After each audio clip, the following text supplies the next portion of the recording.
All right, let's dive straight into this explainer and, well, literally unravel one of the most awe-inspiring threads in all of science. Today, we're connecting the survival of the early universe all the way down to the fundamental, microscopic nature of reality. We're going to look at how the very fabric of existence might not actually be made of little dots and points, but of twists, braids, and tangles. I mean, it is the ultimate existential mystery, right? Why is there something rather than absolutely nothing? To even start getting our heads around this, we've got to take a conceptual zoom-in journey, starting at the very beginning of time itself, right after the Big Bang, during the incredibly violent, rapidly cooling infancy of our cosmos. When you look up at the sheer, breathtaking scale of the cosmos, with its billions of galaxies, it's honestly kind of hard to believe that all of it, every single star, planet, and speck of dust, is just the result of a microscopic 1 in a billion survival story. The universe we know is, crazy enough, basically a cosmic leftover. So, standard Big Bang physics tells us the early universe should have pumped out exactly equal amounts of matter and antimatter. And you know the drill, when those two meet, they annihilate each other perfectly. Poof! Nothing but pure energy left behind. But somehow a tiny fraction of matter made it out alive. We're talking one single surviving particle of extra matter for every billion pairs that destroyed each other. That tiny, absurdly lucky imbalance built our entire reality, and standard physics has really struggled to explain exactly how that happened. So how did we get so lucky? Well, the answer might actually come down to early cosmic topology. Picture this. As the young universe cooled down, its symmetries started to break, kind of like water freezing into solid ice. This created literal defects in space. Researchers found that two specific types of these defects, BL magnetic flux tubes and PQ superfluid vortices, actually got locked together. They pumped charge into one another, completely fighting off the tension that would normally snap them apart. And boom, you get these incredibly stable, long-lived cosmic knots. Now, these stable knots basically ran the show in the young cosmos for a bit, but they couldn't stick around forever. Eventually, they collapsed through a process called quantum tunneling. Essentially, they just phased right through an impossible energy barrier. When they collapsed, they spewed out a massive shower of particles. Most importantly, these super heavy, elusive right-handed neutrinos. Now here is the real magic trick. When those massive particles decayed, they showed a slight, totally crucial preference for creating matter over antimatter.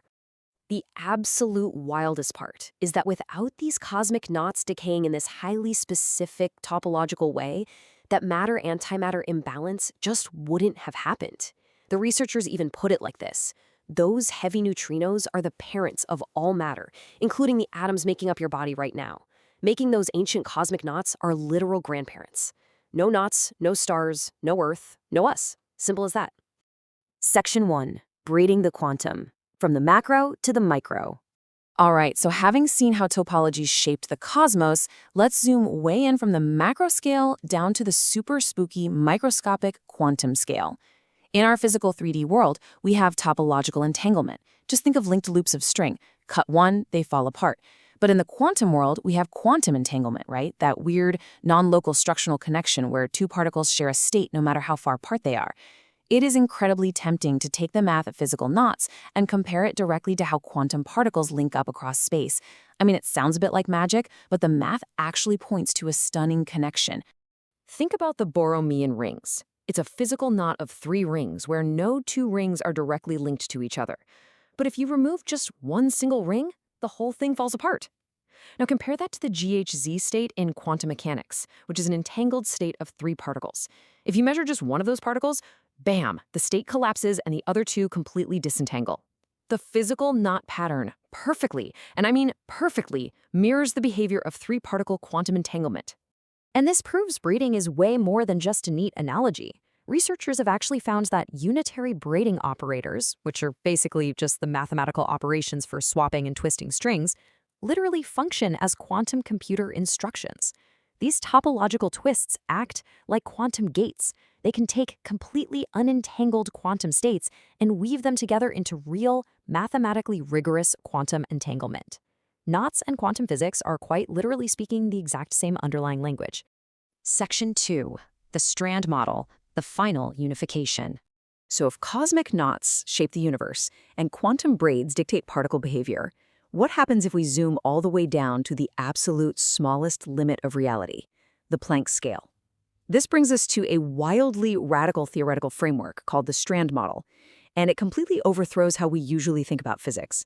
For centuries, we've treated subatomic particles as infinitely small points. But point particles cause massive mathematical headaches, like infinite energy values, especially when you try to smash gravity and quantum mechanics together. The strand model says, hey, maybe at the very foundation of motion, there are no points, just twisting, tangled, one-dimensional strands. Think about how every major field of physics forces us to add fundamental limits to what we can observe. To get from everyday Galilean motion to special relativity, we had to accept a maximum speed limit, the speed of light. General relativity introduces a fundamental limit to force. And quantum theory gives us the Planck constant, putting a hard limit on how tiny an action can be. What the strand model does is funnel all of those fundamental limits together into one beautifully unified description. It elegantly dictates all physical motion, essentially doing what physics has been desperately trying to do for almost a century, uniting general relativity and quantum mechanics. And the best part? It does it entirely without the paradoxical headache of infinitely small, zero-dimensional points. Under this framework, the universe actually gets incredibly simple. Subatomic particles aren't tiny little spheres zooming through empty space. Quantum fermions, like the electrons in your body, are literal twists in these fundamental strands. Gauge bosons, like photons of light, are braids slipping and sliding through the strands. And what about empty space itself? Well, the vacuum isn't just an empty void. It is simply the untangled, fluctuating background web of those exact same strands. What makes this explainer so mind-blowing is that this single strand model concept could potentially solve the biggest open millennium issues in physics and do it completely organically. Like, why are there exactly 3 dimensions of space, or exactly 3 generations of particles? Because that is precisely the mathematical topology you need for strands to braid, twist, and form stable tangles. It even gives us a geometric basis for the fine structure constant, which is basically the origin of all colors in nature. It's just wild. The absolute key takeaway here is this. When you zoom all the way down to that fundamental Planck scale, the difference between stuff and nothingness completely vanishes. The solid matter making up your hands, the light hitting your screen, and the pitch-black vacuum of deep space, they are all made of the exact same continuous strands. The only difference, literally the only difference, is just how those strands are twisted together. So, as we finish untangling this thread today, from the macro-scale knots that survived the Big Bang all the way down to the microscopic braids shaping reality, we're left with this profoundly beautiful question. If matter is just a tangle of strands, and the vacuum is just unknotted strands, are the entire universe and sheer nothingness really just 2 sides of the same twisted coin? I mean, is everything we know, everything we love, and everything we see just a brilliant mathematical knot woven out of the void? It definitely completely changes how you look at the world around you.